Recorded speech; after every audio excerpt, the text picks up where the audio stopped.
Oh, hello. I know, right? Whose balls did I have to fondle to get my very own movie? I can't tell you, but it does rhyme with pulverine.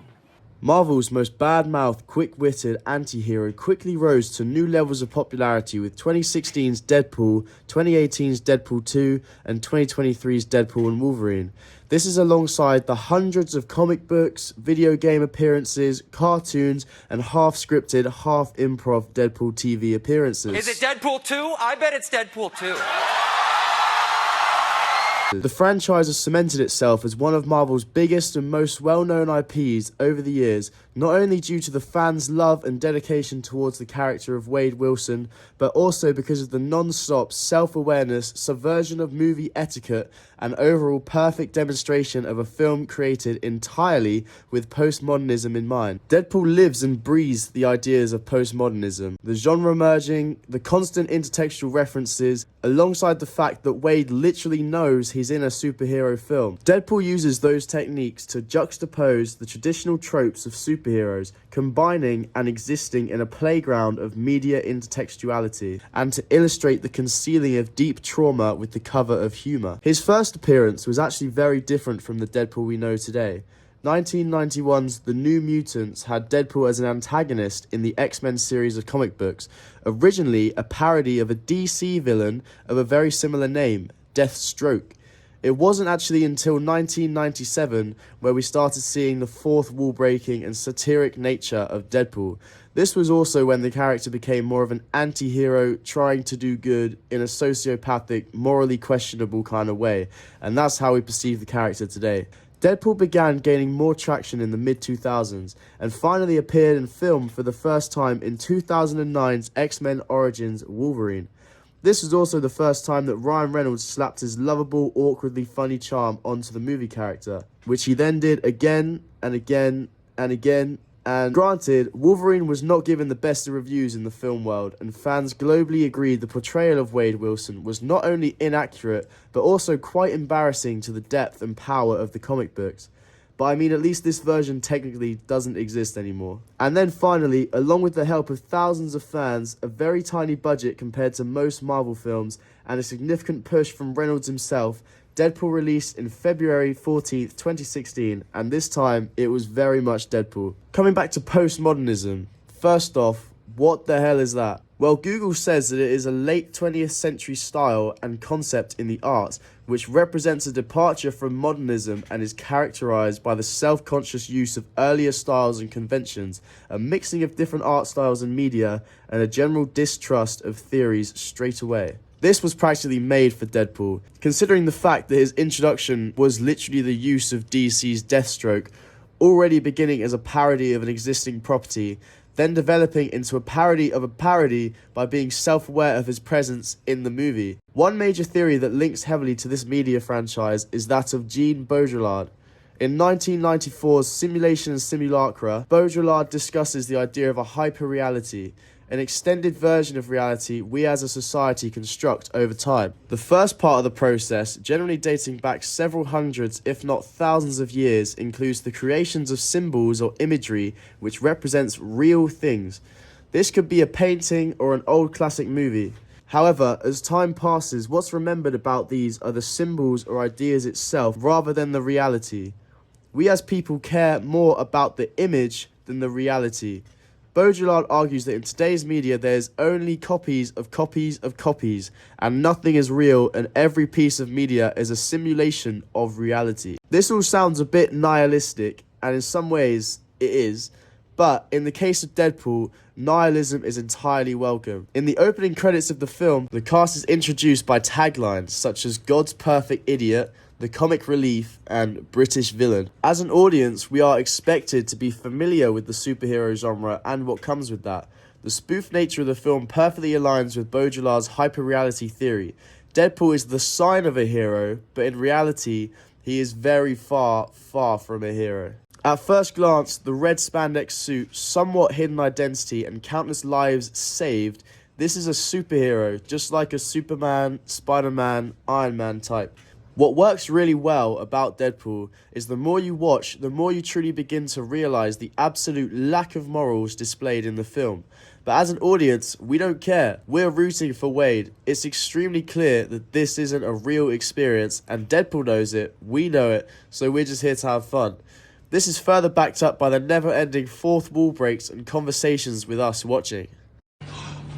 Fourth wall break inside a fourth wall break. That's like 16 walls.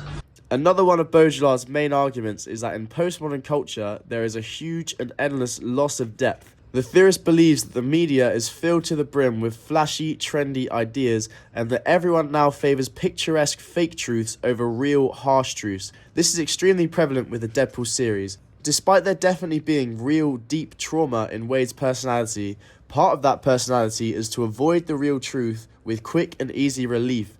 Whether that being through the curtain of humour, violence as a distraction, or the never-ending sexual references Deadpool will take any chance he gets to escape the truth of the situation. This is extremely similar to Baudelaire's surface level theory. We want to skip the dirty truth and just want to see the beauty on the surface. This happens throughout the trilogy of films and continuously in the comics and accompanying media. Some major examples of this include Deadpool 2's heart-wrenching death of Vanessa, Wade's girlfriend and soon-to-be mother of his child. The scene is slowed down and showcases Wade screaming in agony, while all we can hear is the slow dramatic piano as his entire world falls apart in front of us. Celine Dion's Ashes plays in a melancholic James Bond-esque cinematic which in any other film would immediately set the tone of the entire film. But here we go full Deadpool with credits reading things like, "Oh my god, you just killed her," and referring to Ryan Reynolds as clearly someone who hates sharing the spotlight. The sequences also get more and more playful with Deadpool doing the iconic Beyoncé Single Ladies dance move and sensually laid down on his side, thus demonstrating how emotional moments in the Deadpool universe are often immediately undercut by humour, linking to the surface level ideology. We are now going to discuss the genre theory by Steve Neal. Neal's main point here is that genres are made up of a repetition and a difference. This has been used throughout history for all supposed new genres and pieces of media, and there are a few main reasons for this. But of course, mostly, genre sells. So for Deadpool, we as an audience are expected to know that this is a superhero film, and we know what to expect because of that. However, immediately this is flipped on its head as we acknowledge how this is more of a parody than an actual movie itself. The repetition is Wade will overcome hardship, save the girl, and beat the villain at the end.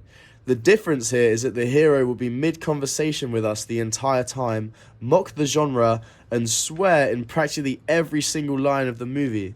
Momentum-wise, this worked perfectly. In 2016, superheroes were everywhere. The Avengers, the X-Men, and DC, except there was one growing problem at this time.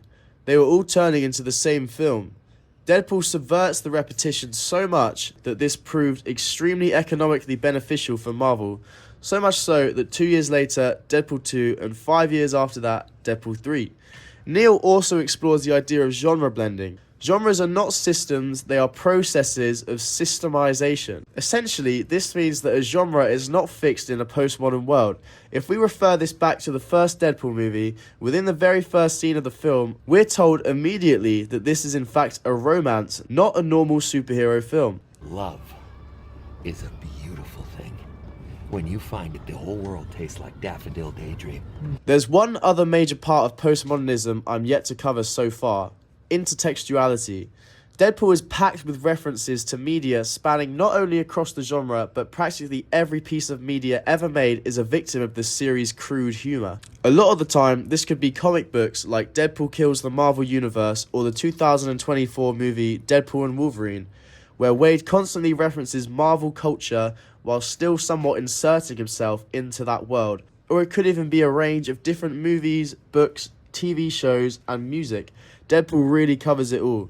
One postmodernism-focused theorist, Umberto Eco, further researches the idea of intertextuality in media, specifically stating the constants of irony and a distinct lack of new ideas, more just repeats and references of old media. The postmodern reply to the modern consists of recognizing that the past, since it cannot be destroyed, must be revisited, but with irony, not innocently.